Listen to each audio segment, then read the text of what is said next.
ओम नमो भगवते वासुदेवाय। ओम नमो भगवते वासुदेवाय। नारायणं नमस्कृत्यं नरं चैव नरोत्तमं देवीं सरस्वतीं व्यासं ततो जयम् उदीरये। नष्टप्रायेषु भद्रेषु नित्यं भागवत सेवया भगवती उत्तम श्लोके भक्तिर्भवती नष्टकी। कृष्णाय वासुदेवाय देवकी नंदनाय च नंदगोप कुमाराय गोविंदाय नमो नमः। जय श्री कृष्ण चैतन्य प्रभु नित्यानंद श्री अद्वैत गदाधर श्रीवासादि गौर भक्त वृंद। हरे कृष्णा कृष्णा कृष्णा कृष्णा हरे हरे हरे राम राम राम हरे हरे। नमो विष्णुपादाय कृष्णपृष्ठाय भूतले श्रीमते भक्तिवेदांत स्वामीति नामिने नमस्ते सारस्वते देवे गौरवाणी प्रचारणे निर्विशेष शून्यवादी पाश्चात्य देश तारणे। हरे कृष्णा। आप सबका स्वागत है नवीन मंदिर के नवीन कक्षाओं में। तो अभी यहाँ पर धीरे धीरे हैबिट होगी लोगों के भरने की और लोग आया करेंगे। ये प्रभुपाद जी की कृपा से नया मंदिर, नए विग्रह और पुराने भक्त सब इकट्ठे हैं।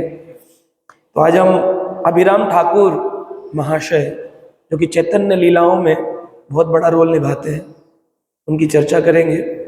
पर वो कौन है अभिराम ठाकुर, तो उसके लिए हमने भागवत का एक श्लोक यहाँ पर लिखा है 10वें स्कंद के 15वें अध्याय का श्लोक संख्या 20। हम सब बोलेंगे। श्री दाम नाम गोपालो राम केशवयो सखा सुबल स्तोक कृष्णधा गोप प्रेमानिदम अब्रुवान। श्रीदामा नाम गोपालो राम केशवयो सखा सुबल स्तोक कृष्णादा गोपा प्रेमानिदम अब्रुवान। श्रीदामा नाम गोपालो राम केशवयो सखा सुबल स्तोक कृष्णादा गोपा प्रेमानिदम अब्रुवान। बोलिए।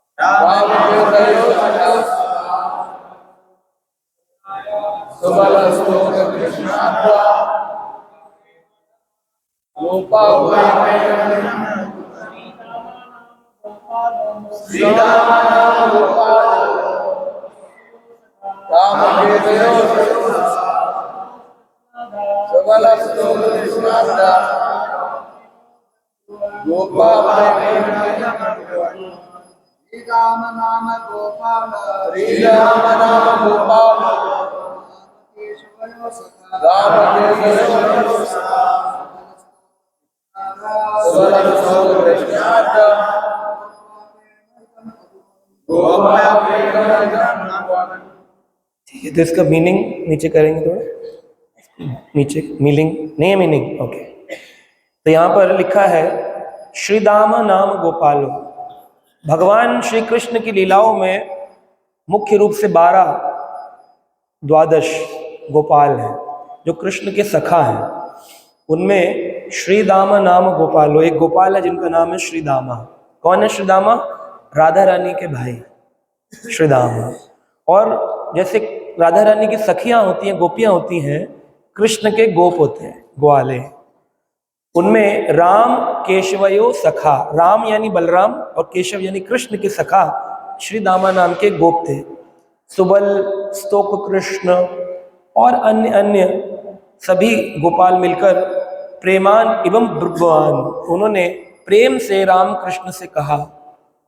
तो ऐसी लीलाएं आती हैं कई सारी भागवत में, जहाँ पर भगवान श्री कृष्ण और बलराम वन में जाते हैं और वन में विभिन्न विभिन्न लीलाएं करते हैं। कभी भोजन की लीला, कभी प्रलंबासुर को मारने की लीला, तालवन में जा करके आधा, कौन था तालवन के अंदर, किसको मारा था? धेनुकासुर।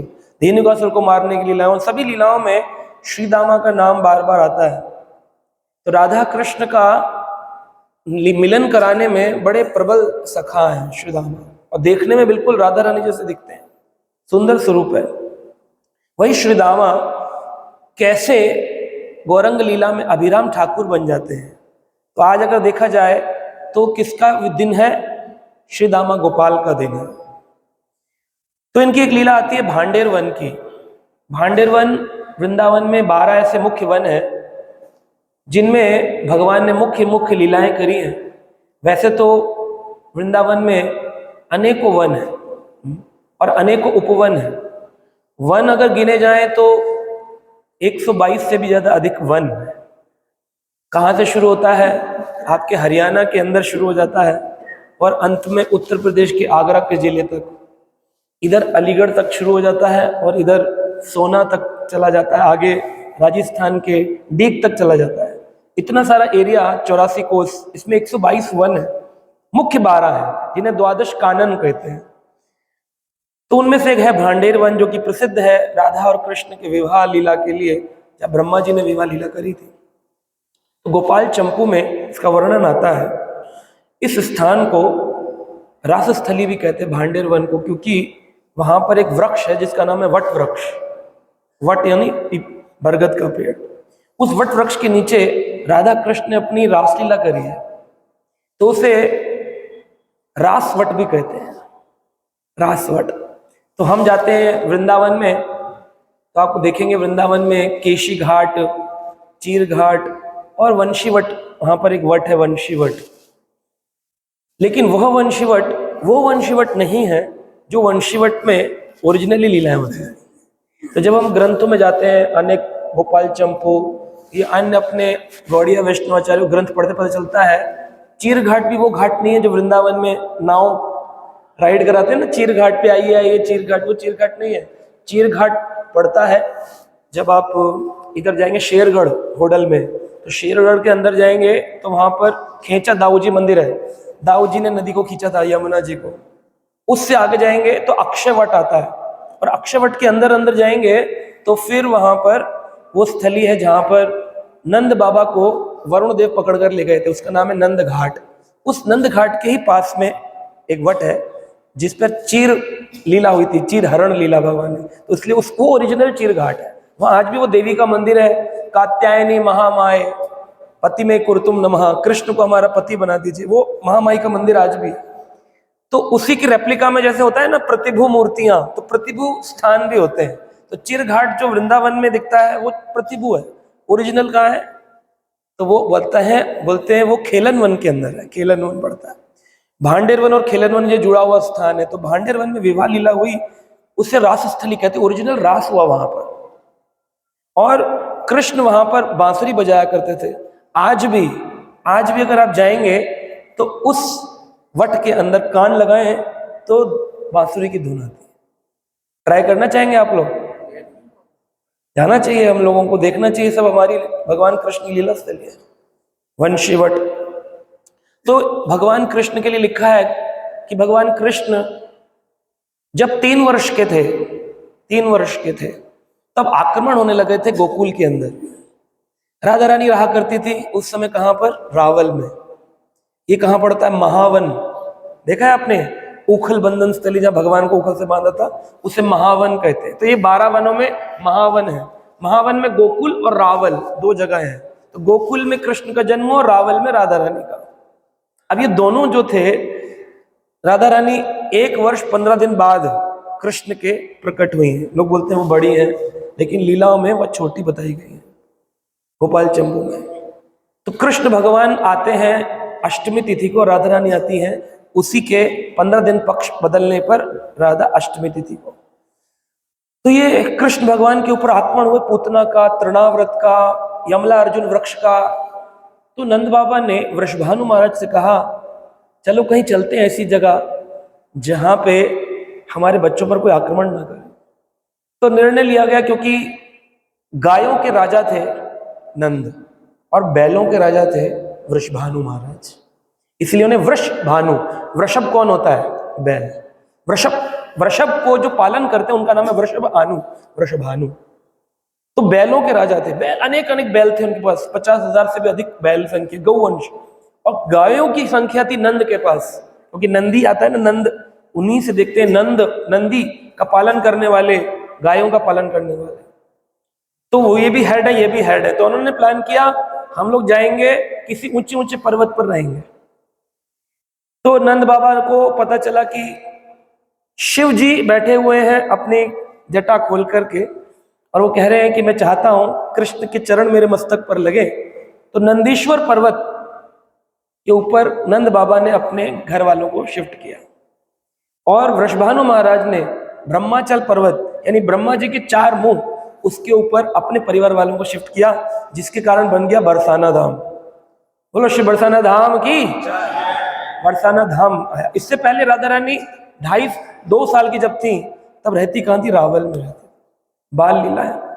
तो ये लोग सबके सब एक बहुत बड़े से झुंड में तीर, प्रसाद, खाना लेकर के महावन से आज जो नंद गांव है और बरसाना, उसकी ओर यात्रा करते हैं।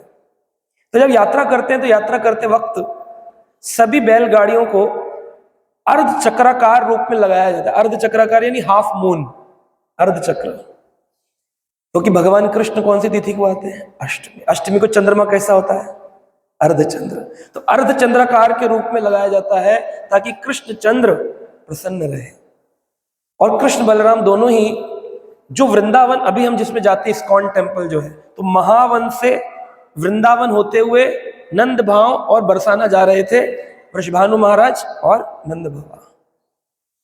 जब जा रहे हैं तो जाते वक्त अर्ध चक्राकार में जब रुकते हैं, तो बैल के पीछे जो गाड़ी होती है उसे क्या बोलते हैं?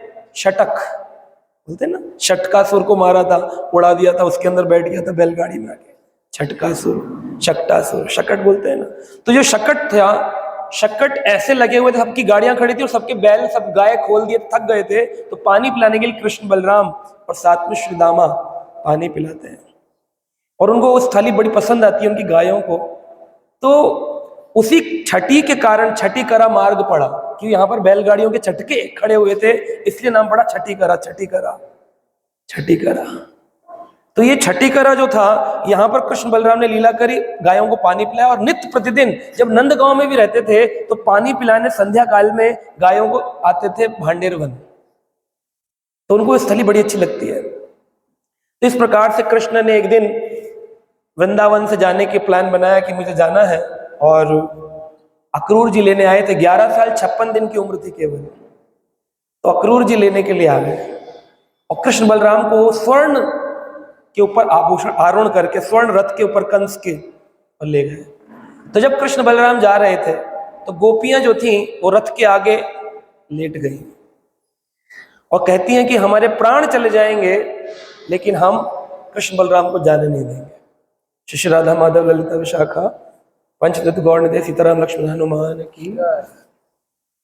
बोले हम जाने नहीं देंगे हमारे प्राण। इसीलिए आज तक हम लोग भी दंडवत कैसे करते हैं? रथ के आगे जैसे लेटा जाता है ना, कृष्ण का रथ जा रहा है, हम उनके आगे दंडवत करते हैं कि कृष्ण जाएंगे, हमारे को पहले आशीर्वाद दीजिए तब आगे जाना। इसीलिए लोग ऐसे बोले ऐसे दंडवत क्यों करते हैं? बोले गोपियों ने किया था, और हम कौन सी परंपरा में? बोले गोपीर भरती और पदकमली और दास दास दास। गोपियां लेट गई थी आगे रथ के, पर कृष्ण ने बहुत समझाया कि लेटना है तो पीछे लेटो, आगे मत लेटो, हमें जाने दो, कार्य है हमारा। कृष्ण बलराम निष्ठुर होकर चले गए।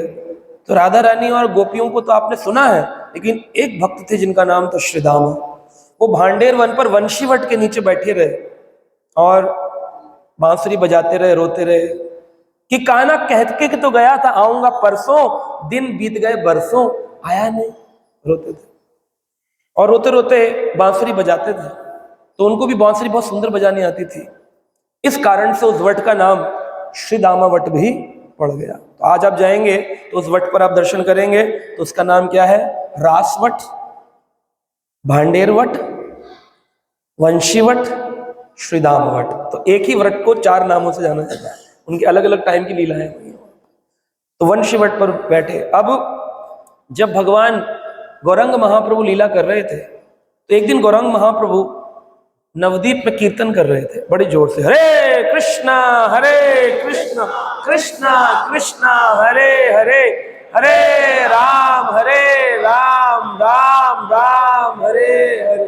बहुत जोर जोर से कीर्तन चल रहा था। लेकिन महाप्रभु ने देखा इस कीर्तन में मेरा एक बाल गोपाल नहीं है। कौन? श्रीदाम। उसको तो मैं लाना भूल ही गया गौर लीला के अंदर। तो इतना सोचते चिल्लाने लग गए, आ श्रीदामा, ओ श्रीदामा, आ श्रीदामा। महाप्रभु चिल्लाने लग गए। अब लोग बोले श्रीदामा नाम का तो कोई हमारा पार्षद ही नहीं है। महाप्रभु कह रहे श्रीदामा श्रीदामा।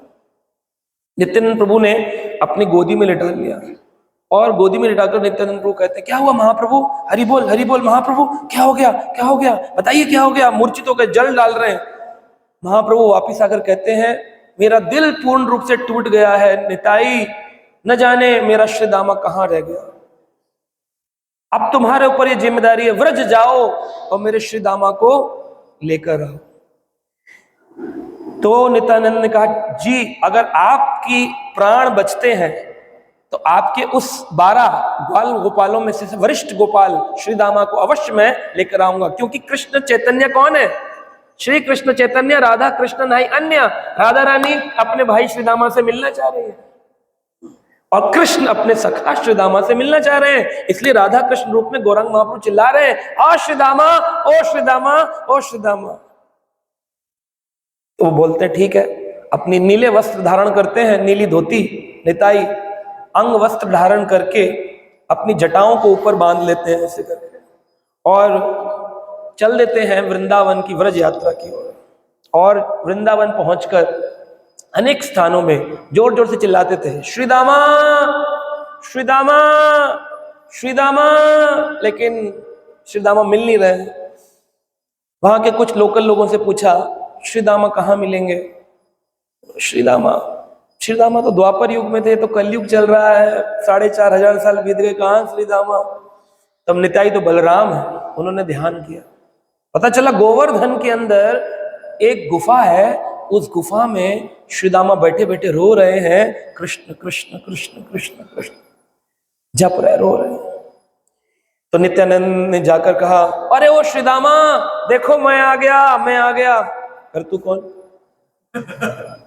मैं आ गया तू कौन? मेरे भजन में डिस्टर्ब कर रहा है।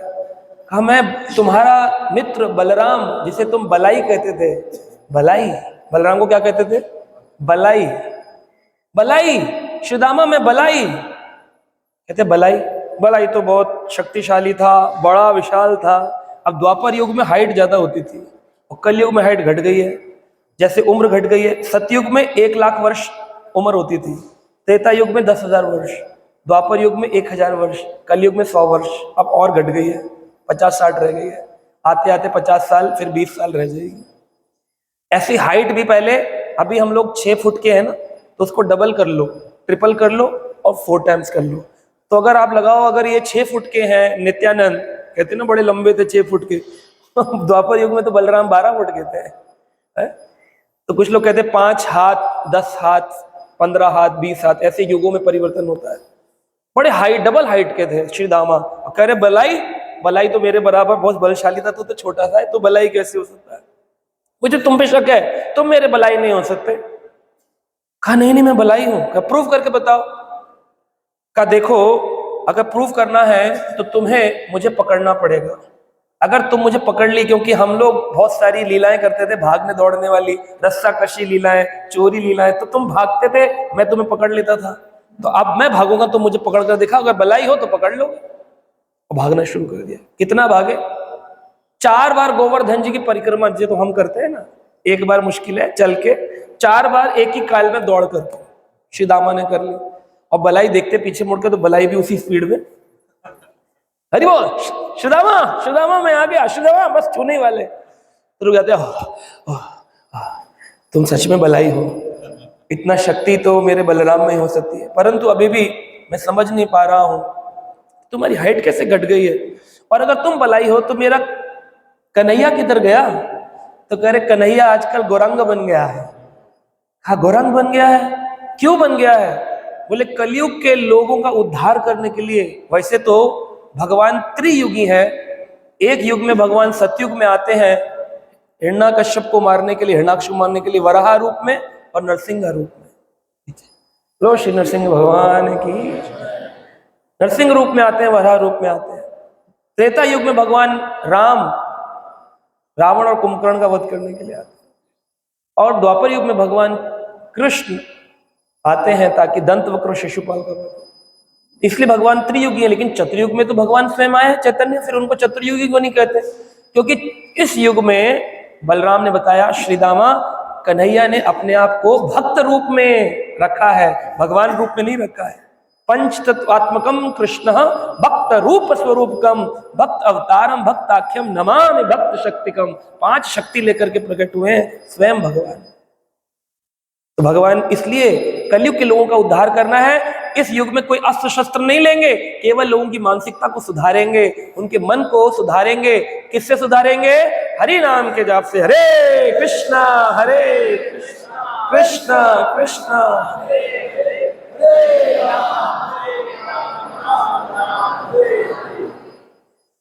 श्रीदामा लेकर के, श्रीदामा को लेकर के आए बलराम। अब कैसे जाएं, कहाँ, और ये पीछे कैसे चले? दिखेगा अजीब सा रास्ते में। बहुत लोग पूछेंगे बड़ा आदमी गुफा में से कहाँ निकल आया, कौन है ये? तो उन्होंने कहा कैसे लेके जाएंगे? तो कहा तुम मुझे, बलराम ने, मुझे अपने कंधे पर बिठा लो, मैं तुम्हें डायरेक्शन बताऊंगा, तुम चलो। फिर मैं कैसे बिठा लूं? द्वापर लीलाओं में तो तुम मुझे अपने कंधे पर बिठा देते।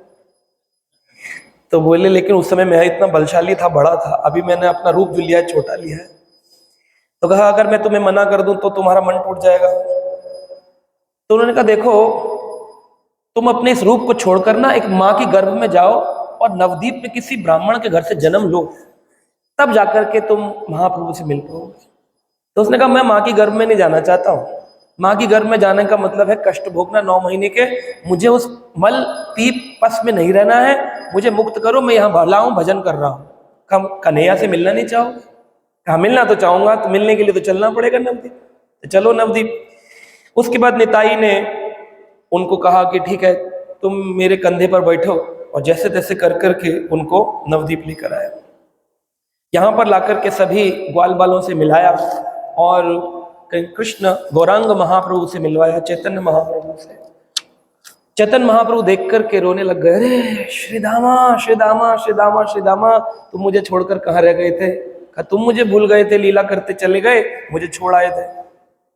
तो कहा श्रीदामा अब इसमें तुम एक लीला करोगे। क्या लीला करोगे? कि तुम इस युग में मेरे मुख्य पार्षद बनोगे, निताई के, और मेरे संगी भक्त बनोगे। कहा लेकिन मुझे स्वीकार कौन करेगा, मैं तो इतना लंबा हूं। तो चैतन्य महाप्रभु ने कहा तुम मुझे अपने कंधे पर बिठाओ, नित्यानंद को भी बिठाओ, हम सारा मैकेनिज्म ठीक कर देंगे।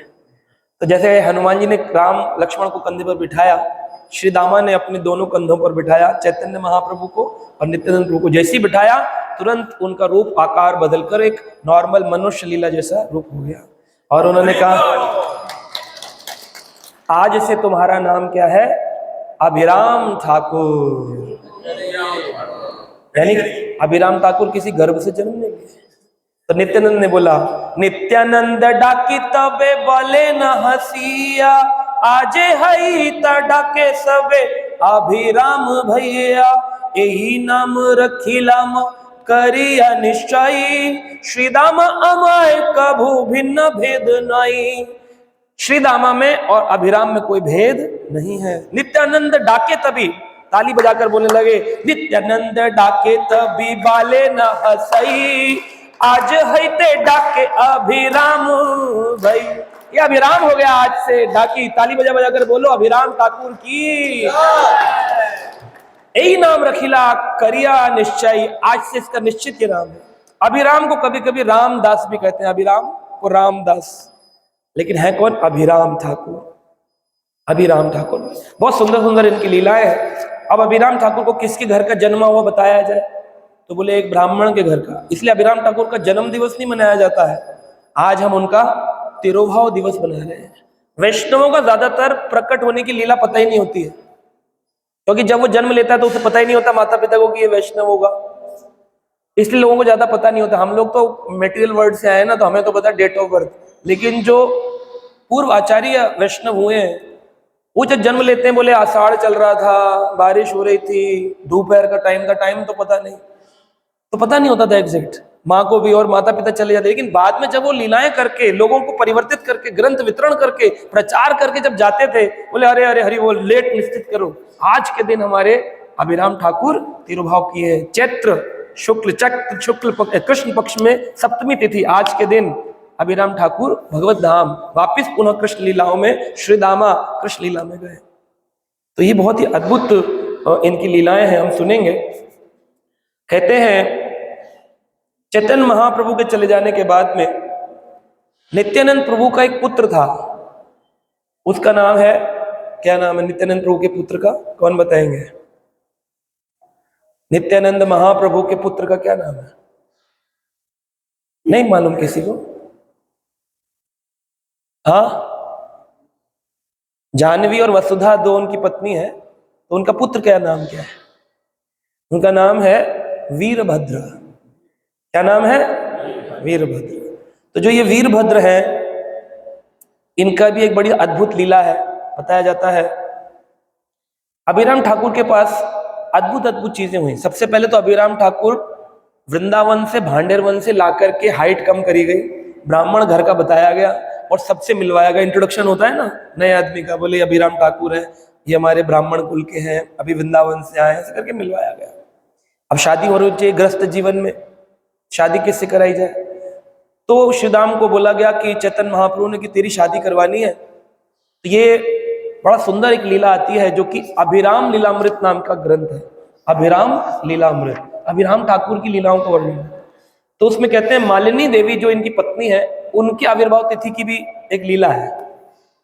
अभिराम ठाकुर की शक्ति जो है वह मालिनी देवी है। जैसे बलराम की अंतरंगा शक्ति रेवती, नित्यानंद की अंतरंगा शक्ति जानवा, कृष्ण की अंतरंगा शक्ति राधा रानी। तो ऐसे सबकी अंतरंगा शक्ति होती है ना? ऐसे ही हरि नाम की अंतरंगा शक्ति है हरि कथा। अगर हरि कथा सुनते हैं तो हरि नाम प्रकट होता है। राधा रानी की शरण लेते हैं तो कृष्ण प्रकट होते हैं, निताई की शरण लेते हैं तो गौरांग मिलते हैं। तो हरि कथा शक्ति है और हरि नाम स्वरूप नाम प्रभु है।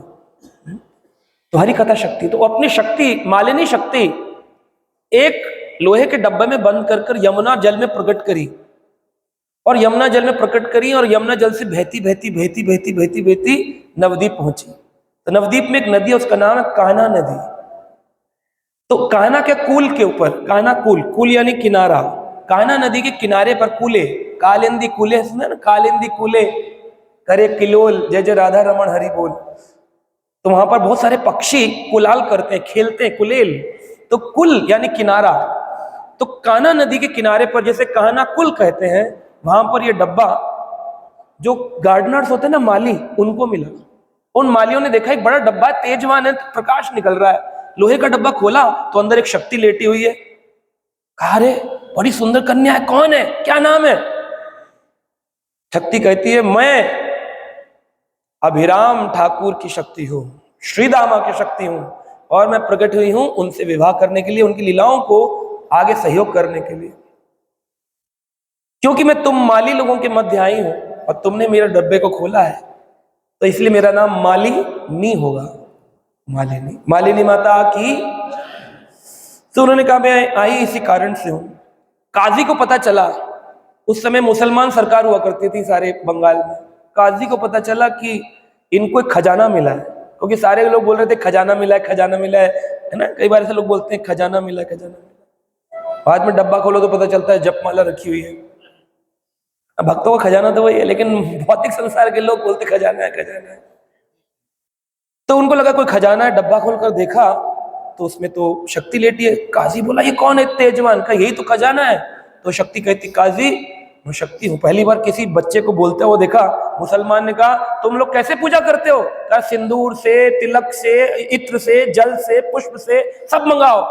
काजी ने पूजा करी मालिनी देवी की। काजी मुसलमान ने पूजा, शक्ति प्रकट होते है, पूजा करेगी। तो एक दिन मालिनी देवी के बारे में वर्णन आता है। मालिनी माता और अभिराम ठाकुर के घर में उत्सव बनाया जा रहा था।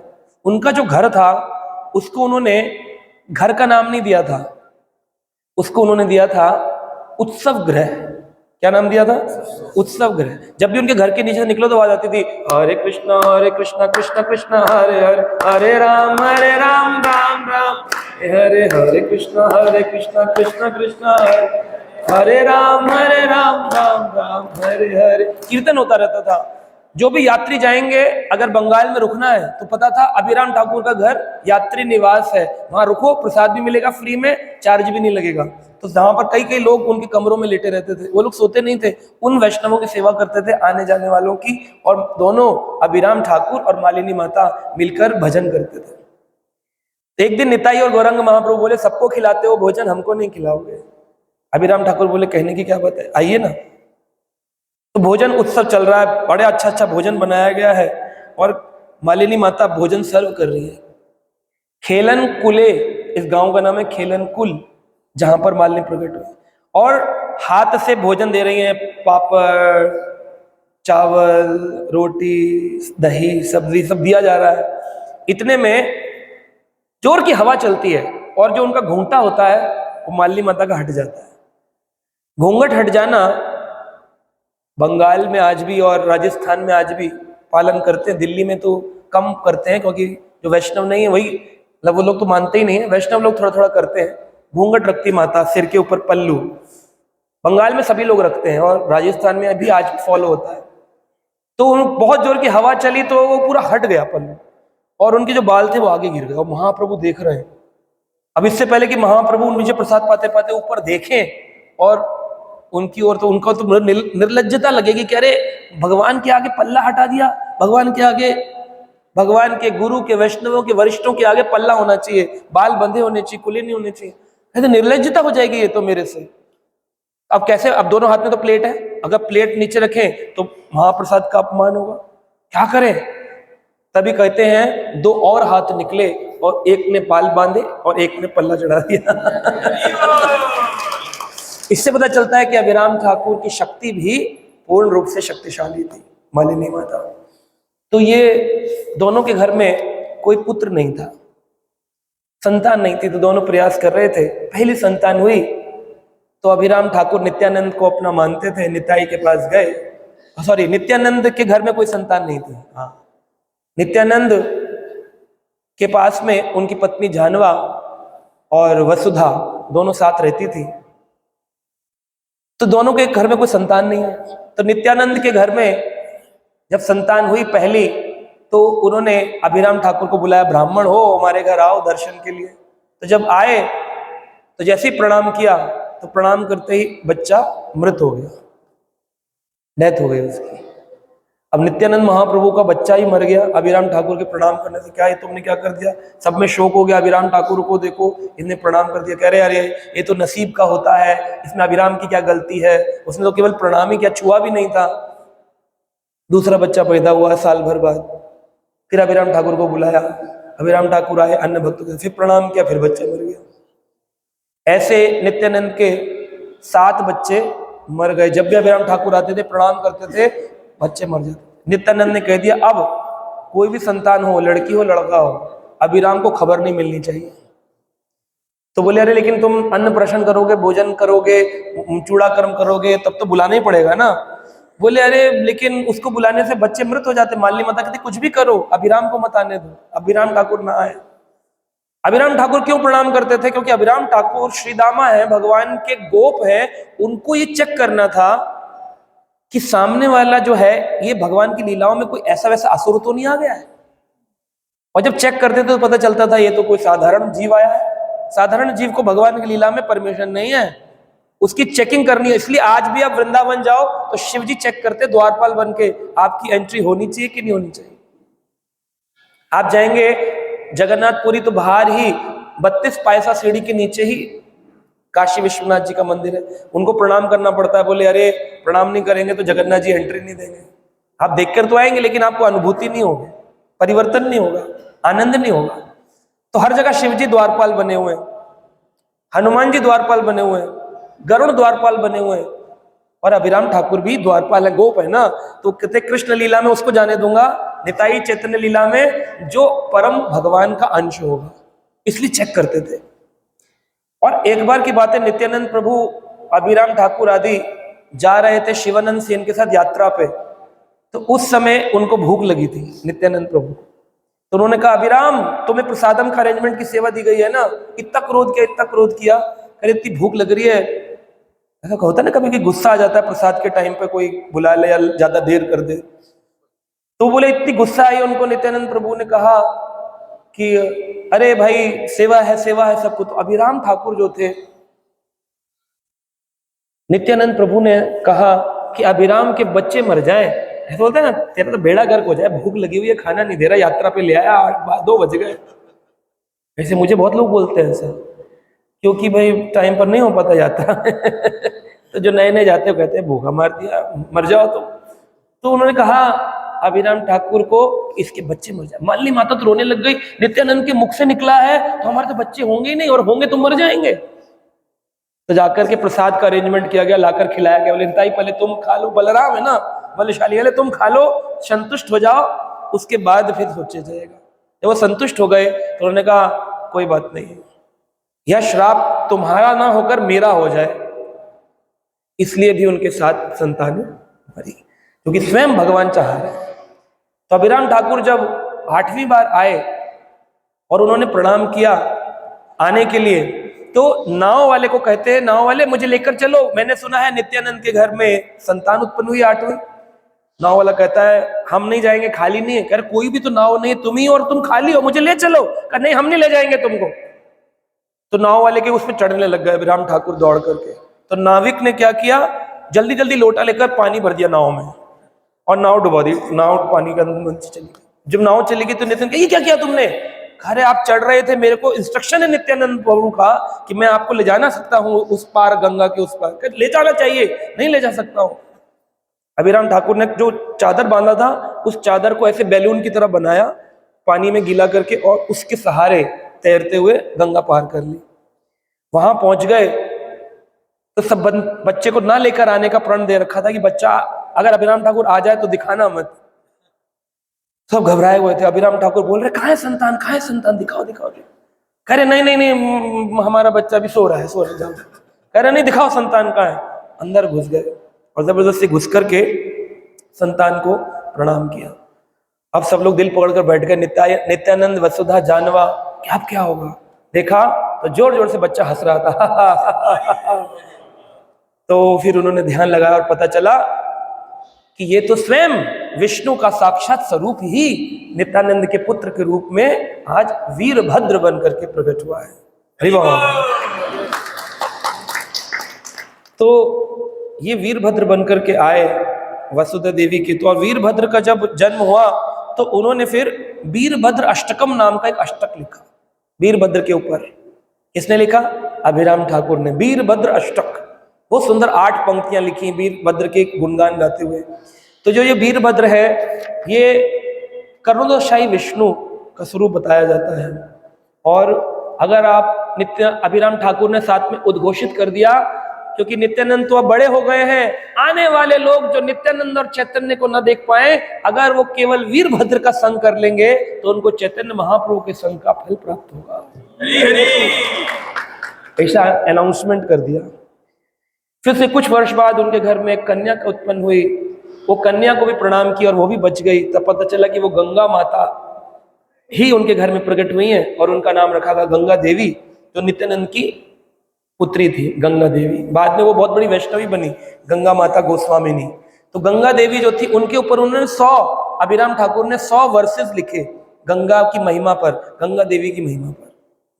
तो ऐसे अद्भुत ये अभिराम ठाकुर थे। अभिराम ठाकुर जो है इतने अच्छे प्रचारक थे कि जो मायावादी होते थे उनको देख करके कांपते थे, टॉयलेट निकल जाता था उनका कपड़ों में कि अभी आ गया, पकड़ लेगा, पूछेगा हमसे प्रश्न और हम उत्तर नहीं दे पाएंगे, फिर हमारा मायावाद खंडन कर देगा सारा। मायावादी, नास्तिकवाद डरते थे, उनके सामने कोई ये नहीं कह सकता भगवान तो पत्थर है, उसने कह दिया तो बस बलशाली प्रचार था, ऐसा ऐसे ऐसे प्रस्तुत करेंगे कि आदमी घबरा जाता था उनसे। तो चैतन्य चरितामृत में लिखा गया है अभिराम के लिए, रामदास मुख्य सखा साख्य प्रेम राशि 16 अंगेरा काष्ट यही तुलक केला वंशी। एक बार अपने भाव में उन्मत्त होकर के अभिराम ठाकुर चैतन्य महाप्रभु के साख्य रस से भरे हुए थे। आज मुझे इतने काल 4500 साल बाद अपने कन्हैया का संग मिला है, घूम रहे थे कन्हैया कन्हैया। तो चैतन्य महाप्रभु देखते नहीं, कान में उंगली, नहीं विष्णु विष्णु विष्णु, मैं कन्हैया नहीं हूं, मैं कन्हैया नहीं, मना करते मैं भगवान नहीं हूं, कन्हैया कन्हैया ऐसे मना करते।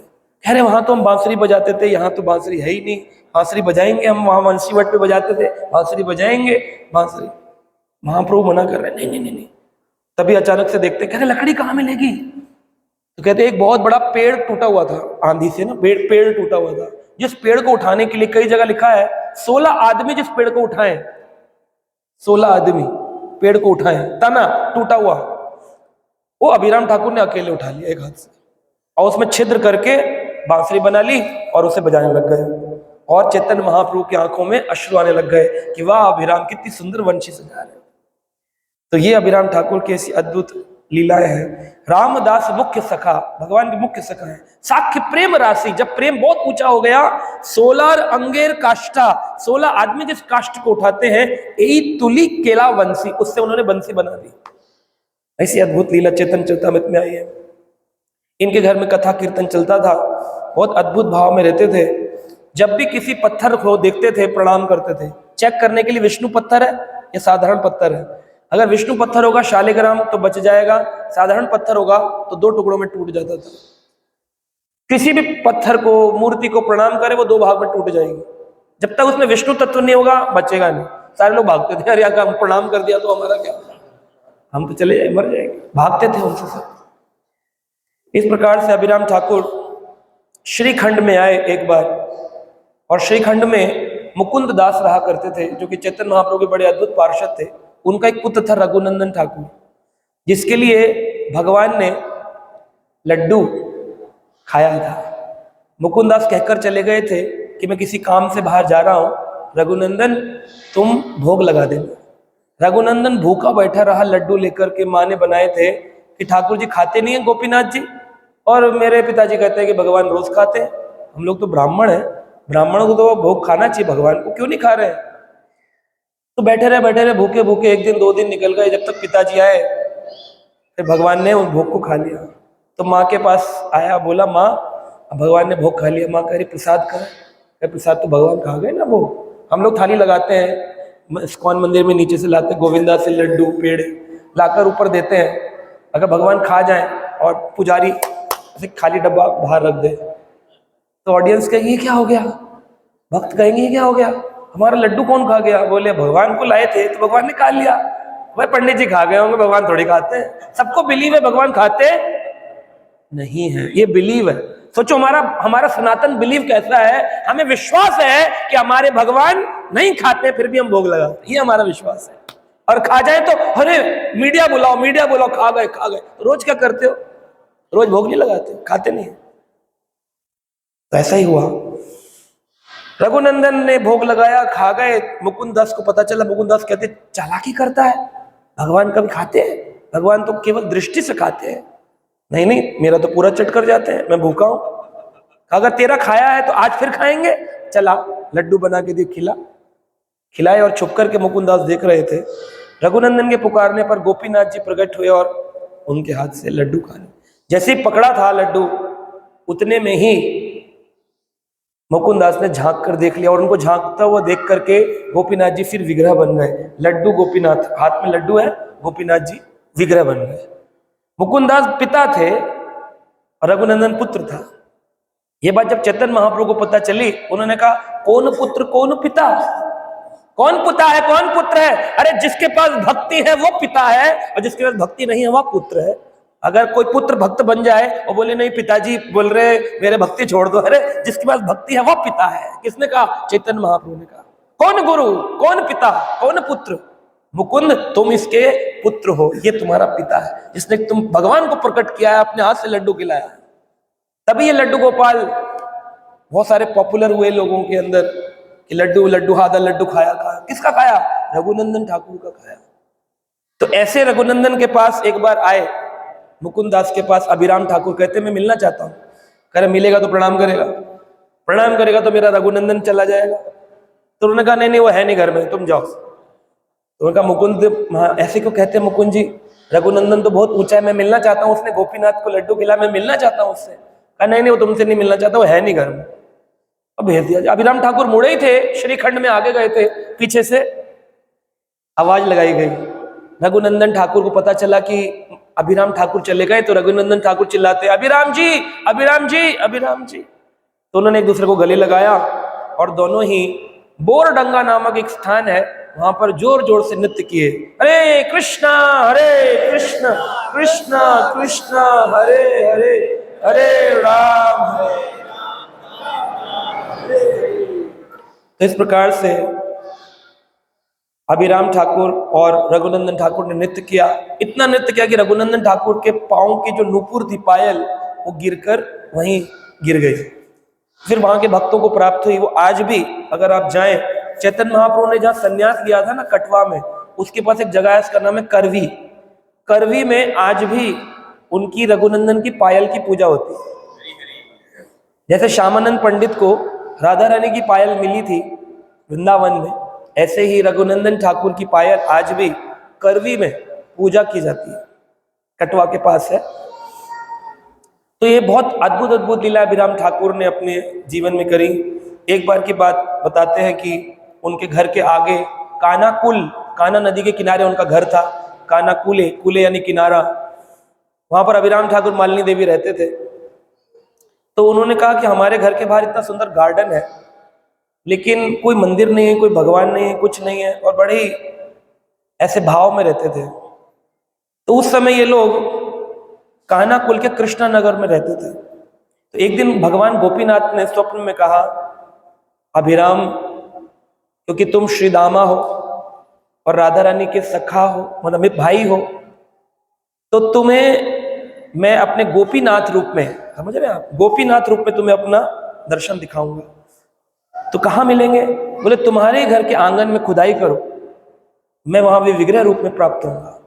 खुदाई करी गई तो भक्ति रत्नाकर ग्रंथ बताता है अंदर से खुदाई में गोपीनाथ जी का विग्रह प्रकट हुआ, और जैसी प्रकट हुआ उसके नीचे पूरा जल निकल आया, और जल होने के कारण उस स्थान का नाम पड़ा राम कुंड, क्योंकि अभिराम का राम और जल निकला तो कुंड, राम कुंड। तो और उसका जो जल था वो इतना मीठा था जैसे अमृत पिया हो, और जो व्यक्ति उसको पीता था उसे कृष्ण प्रेम की प्राप्ति हो जाती।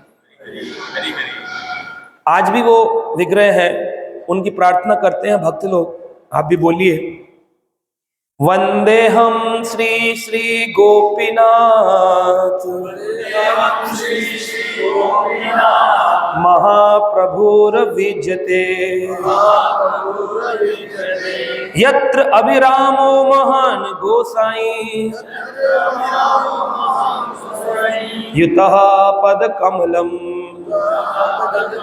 मालिनी सहितम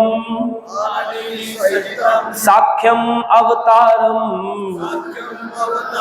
सहगण चरणाम भुजे सदा शरणागत इति। वंदे हम श्री श्री गोपीनाथ महाप्रभुर विजयते। लिखते हैं आचार्य कि महाप्रभु के गोपीनाथ की सदा ही विजय हो, जो कि अभिराम महान गोसाई के लिए युत पद कमलम अपने गोपीनाथ रूप में मालिनी सहितम, मालिनी के साथ, साख्यम अवतारम, सखा के रूप में अभिराम ठाकुर आए हैं।